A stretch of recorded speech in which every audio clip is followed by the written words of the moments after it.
बिस्मिल्लाहिर्रहमानिर्रहीम। ख्याल टीवी के मुअज़्ज़ज़ ख़वातीन व हज़रात, अस्सलामु अलैकुम व रहमतुल्लाहि व बरकातुहू। मैं हूँ आपका दोस्त मोहम्मद अली खिज़र। अगर आप ठंडा और गर्म पानी मिलाकर पीते हैं तो ठहर जाएं।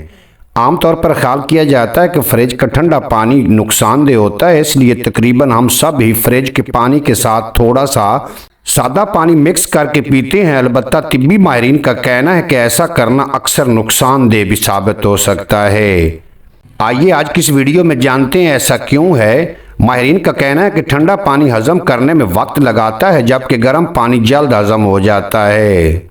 जबकि दोनों को मिलाकर पीने से बदहजमी हो सकती है। गर्म पानी में बैक्टीरिया जिंदा नहीं रह सकते। अलबत्ता ठंडा पानी आलूदा हो सकता है, इसलिए इन दोनों को मिलाकर पीने से ठंडे पानी के बैक्टीरिया पेट में चले जाते हैं। मुख्तलिफ दर्जा हरारत का पानी पीने से पेट फूल जाता है और ग़िज़ाई अज्जा के हजम होने में दिक्कत होती है। इसलिए माहिरीन तजवीज़ करते हैं कि हमेशा नीम गर्म या सादा पानी पीना ही सेहत के लिए बेहतर है। उम्मीद है आज की ये मुख्तसर वीडियो आपको पसंद आएगी। अगर वीडियो पसंद आई हो तो चैनल को सब्सक्राइब फरमाएं और बेल नोटिफिकेशन को प्रेस करें ताकि मुस्तक़बिल में अपलोड होने वाली तमाम वीडियो बर वक्त आप तक पहुँचती रहें।